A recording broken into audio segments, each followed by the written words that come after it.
matiita mbowo dzekuona padyarwa muviri wasimangaliso mukucha. Pano ndipo pamusha wake wokupedzesera. Tinonyengeterera kuti vatumwa vekudenga vatarire musha uno nezita raJesu anoshamisa.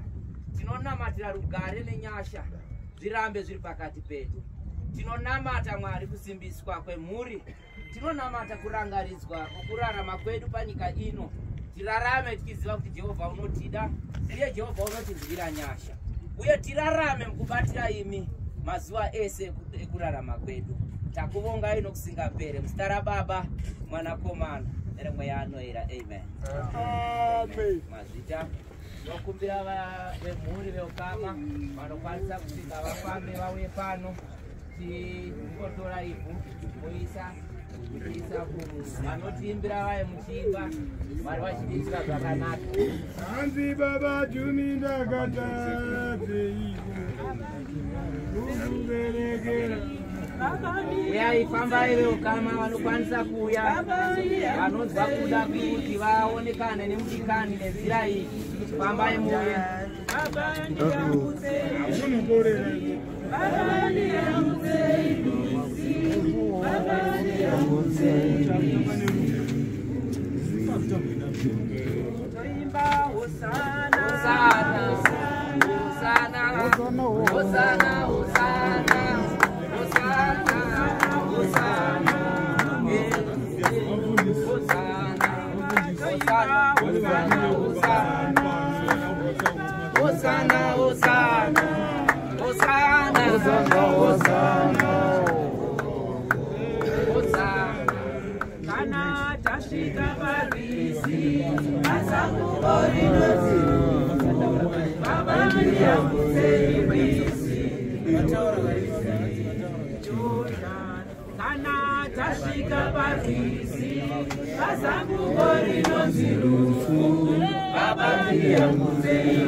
Mazita tinotenda zvikuru Mwari wokudenga vatiitire zvakanaka.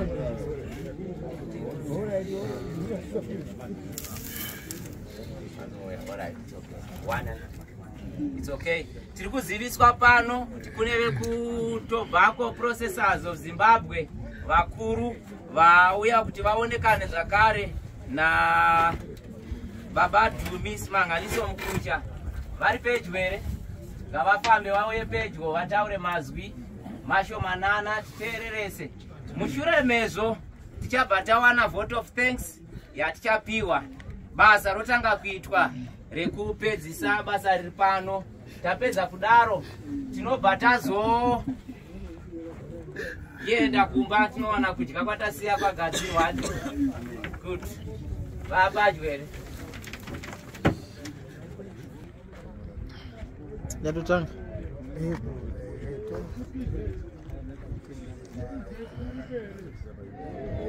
Tiripo Jesse. Ayo nanashota ndawe. Mungavenga sibanga ndisima. Ndawenda katakura ndambana mtiti. Anga nibere. Tunawokuza TBZ. Odambo loud TBZ.